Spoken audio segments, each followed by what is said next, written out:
मंत्री जी के जाने के बाद राजा और रानी काफी देर तक पेड़ के नीचे बैठकर बातें करते रहते हैं। महारानी जी, मंत्री को गए हुए काफी समय हो गया है, अब हमें भी चलना चाहिए। इतना कहकर वो दोनों फिर से अपने घोड़े पर सवार होकर महल की तरफ चल देते हैं और कुछ ही देर में राजमहल में पहुंच जाते हैं। राजमहल पहुंचते ही उन दोनों का स्वागत किया जाता है। रानी जी, आप विश्राम लीजिए, मैं राजमहल की शिष्कारियों को देख कर आता हूँ। इतना कहकर राजा राजमहल से बाहर जाता है और जल्द ही उस पेड़ के पास पहुंच जाता है जहां पर उसके तीनों बच्चे और मंत्री उनका इंतजार कर रहे होते हैं। राजा घोड़े से नीचे उतरता है और तीनों बच्चों को अपने गले से लगाता है। मंत्री जी, मैं इनको यहाँ से लेकर जा रहा हूँ, मेरी प्रतीक्षा यहीं करना। फिर वो अपने तीनों बच्चों को लेकर जंगल की ओर चला जाता है। वो चलते चलते जंगल के बीचों बीच पहुंच जाते हैं जहां पर एक महल बना हुआ था।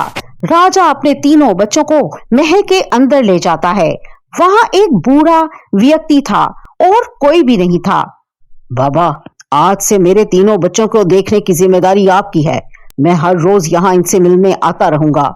महाराज, आप निश्चित होकर जाइए, आज से ये तीनों बच्चे मेरे बच्चे हैं। बूढ़े व्यक्ति की ये बात सुनकर राजा वहां से वापस राजमहल को चला जाता है। राजा रोज रोज अपने बच्चों से मिलने के लिए जाता था। राजा जैसे ही महल के दरवाजे पर पहुंचता था तो घोड़े के पैरों की आहट से तीनों महल से बाहर आ जाते थे और अपने पिता के गले लग जाते थे। इसी प्रकार काफी समय बीत जाता है। बच्चे धीरे धीरे बड़े हो गए। राजा अपने बच्चों से इतना प्रेम करता था कि वो कई कई दिनों तक महल वापस जाता ही नहीं था, जिसकी वजह से वो जादूगरनी की बेटी सोच में डूबी रहती थी। ओहो, ये महाराज भी ना रोज रोज मुझे बेवकूफ बनाकर जाता है। ये जरूर मुझसे कुछ ना कुछ छुपा रहा है, मुझे इसका पता लगाना ही होगा। ओह, तो अब आ रहे हैं इतने दिन के बाद, अब तो मैं सच जानकर ही रहूंगी। अरे महारानी जी, कहाँ हैं आप? हम आ गए। अरे क्या हुआ महारानी जी, आपका चेहरा इतना उतरा हुआ क्यों है? महाराज, मेरा चेहरा इसलिए उतरा है, आप मुझसे काफी सारे राज छुपाते फिर रहे हैं। लेकिन कैसा राज? मैं कुछ समझा नहीं। महाराज, आप अनजान क्यों बन रहे हैं? आप रोज रोज किससे मिलने के लिए जाते हैं? कभी कभी तो आप कई कई दिनों तक गायब रहते हैं। आखिर आप जाते कहाँ हैं? ओहो महारानी, मैं सच कह रहा हूँ, मैं बस काम से ही बाहर जाता हूँ, तुम खामोखा मुझ पर शक कर रही हो। रानी के कई बार पूछने पर भी राजा उसे कुछ नहीं बताता। एक दिन राजा ने रानी से कहा, महारानी, मुझे काम के लिए देर हो रही है, मैं शाम को थोड़ा देर से आऊंगा। अच्छा, अब मैं चलता हूँ। ये बोलकर राजा वहां से चला जाता है। रानी सैनिक को कहती है, तुम चुपचाप राजा का पीछा करो और पता करो, मुझे बताओ कि राजा कहाँ जाता है और किससे मिलता है। मैं तुम्हें इस कार्य के लिए ढेर सारा धन दूंगी। रानी की ये बात सुनकर सैनिक राजा का छुप छुप कर पीछा करता है। राजा जैसे ही महल के पास पहुंचता है तो राजा के तीनों बच्चे उससे मिलने के लिए आ जाते हैं। सैनिक चुपचाप ये सारी घटना देखता है और रानी को आकर सब बता देता है। ओह अच्छा, तो ऐसी बात है, राजा की औलाद भी है, लेकिन राजा ने मुझे बताया क्यों नहीं? अब मैं समझी कि अब तक मुझे कोई संतान क्यों नहीं हुई। अब मैं इन लोगों को जिंदा नहीं छोड़ूंगी। अगले ही दिन राजा को किसी काम के लिए बाहर जाना पड़ता है। मौके का फायदा उठाकर रानी रथ पर सवार होकर उस महल की तरफ जाने लगती है जहां राजा के तीनों बच्चे थे। रथ जैसे ही महल तक पहुंचता है तो रथ की आवाज सुनकर दोनों पुत्र बाहर आ जाते हैं, लेकिन राजा की पुत्री बाहर नहीं आती क्योंकि वो घर के अंदर कुछ जरूरी काम कर रही थी। महारानी जी, यही वो दो राजकुमार हैं। सैनिक की ये बात सुनकर महारानी अपने जादू से दो कमीजें अपने हाथ में प्रकट करती है और दोनों राजकुमारों पर वो कमीजें फेंक देती है। राजकुमारों के ऊपर जैसे ही वो कमीजें गिरती हैं, तो वो दोनों राजकुमार एक हंस के रूप में आ जाते हैं और वहां से उड़ जाते हैं। ये सब कुछ राजा की पुत्री देख लेती है। चलो सैनिकों, मेरा काम तो हो गया। दूसरी तरफ राजा सोच रहा था कि वो आज अपने बच्चों से मिलने नहीं जा पाया। मैं ऐसा करता हूँ, पहले अपने बच्चों से मिल लेता हूँ, फिर राज्य में जाऊंगा। ये सारी बातें सोचते सोचते राजा उसी महल के करीब पहुंच जाता है, लेकिन इस बार कोई भी बच्चा महल से बाहर नहीं आया। अरे, आज तो अजीब हुआ है। मैं महल के बाहर आ गया हूँ, लेकिन आज तो कोई भी बाहर नहीं आया। आखिर ये लोग दरवाजा बंद करके कहाँ गए होंगे? ये कहकर राजा दरवाजा बजाने लगता है। अरे बच्चों, दरवाजा खोलो। आज तुम लोग बाहर क्यों नहीं आए? क्या हुआ? दरवाजा खोलो, मैं हूँ तुम्हारा पिता। राजा काफी देर तक दरवाजा खटखटाता है। तभी राजा की बेटी दरवाजा खोल देती है। वो बहुत ज्यादा डरी हुई थी। अरे क्या हुआ बेटी, तुम इतनी डरी हुई क्यों हो? और तुम्हारे भाई कहाँ हैं? पिताजी, मेरे दोनों भैया हंस बनकर उड़ गए। पता नहीं वो कहाँ चले गए। अरे ये तुम क्या कह रही हो? कैसी बातें कर रही हो? तुम्हारे भाई हंस बनकर उड़ गए? ये कैसे हो गया? हाँ पिताजी, मैं एकदम ठीक कह रही हूँ। राजकुमारी सारी कहानी अपने पिता को बताती है। अपनी बेटी की ये सारी बात सुनकर राजा समझ जाता है कि ये आकार उसकी दूसरी रानी ने ही किया है। राजकुमारी, तुम डरो नहीं, तुम्हारे भाई को कुछ नहीं होगा। तुम मेरे साथ राजमहल चलो, सब कुछ ठीक हो जाएगा। पिताजी, क्या आप उस औरत को जानते हैं? हाँ बेटी, वो औरत कोई और नहीं बल्कि तुम्हारी सौतेली माँ है।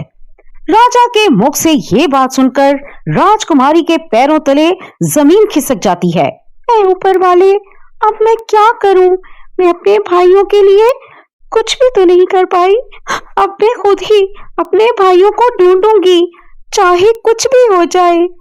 ये सारी बातें सोचकर राजकुमारी चुपचाप उठती है और जंगल की ओर चल देती है। राजकुमारी को चलते चलते रात से सुबह हो जाती है। वो एक बड़े से पेड़ के नीचे बैठकर आराम करने लगती है। उसी पेड़ पर दो तोते आपस में बातें कर रहे थे। अरे, मैंने कभी इतने सुंदर हंस नहीं देखे।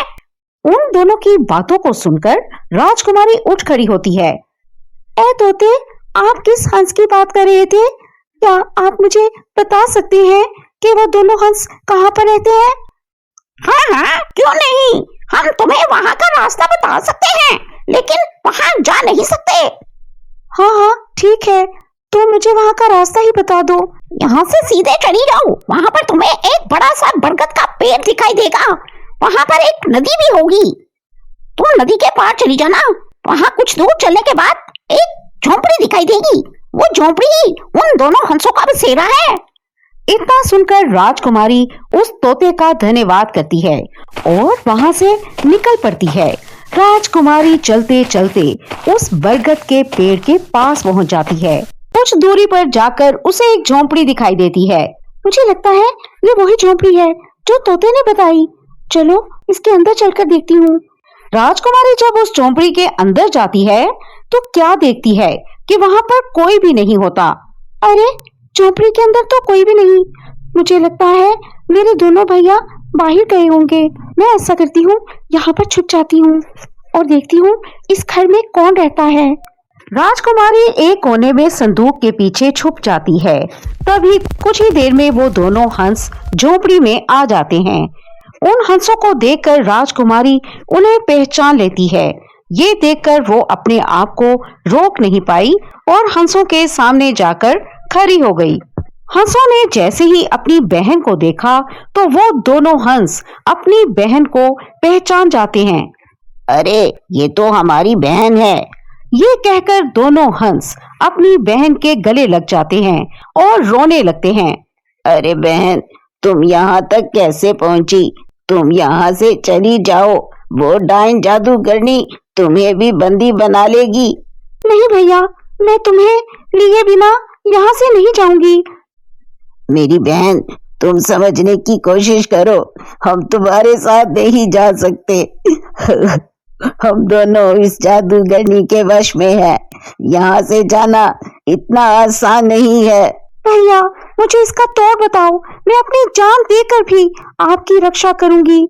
ठीक है बहन, यदि तुम पूरे 3 साल तक बिना हंसे, बिना रोए, बिना कुछ बोले मातृव्रत रखकर हम दोनों भाइयों के लिए एक एक कमीज बनाओ और उस कमीज पर रोज तारे जैसे दिखने वाले फूलों को जोड़ोगी और 3 सालों में ही वो कमीज तैयार होनी चाहिए। फिर उन कमीजों को हमारे ऊपर डाल देना है, तो फिर देखना हम दोनों फिर से अपनी वास्तव रूप में आ जाएंगे। और यदि तुमने हमें 3 सालों तक इस जादूगरनी की कैद से नहीं छुड़ा पाई तो वह जादूगरनी हमारे प्राणों को खींच लेगी। अच्छा ठीक है भैया, आप दोनों अपना ख्याल रखना, मैं जरूर वापस आऊंगी। इतना कहकर राजकुमारी वहां से निकल पड़ती है। क्या राजकुमारी को इस मिशन में सफलता मिली? ये जानने के लिए कहानी का पार्ट 3 देखना मत भूलिए। इसी तरह की और कहानियों के लिए सब्सक्राइब करें हमारा चैनल पीके टून स्टोरीज।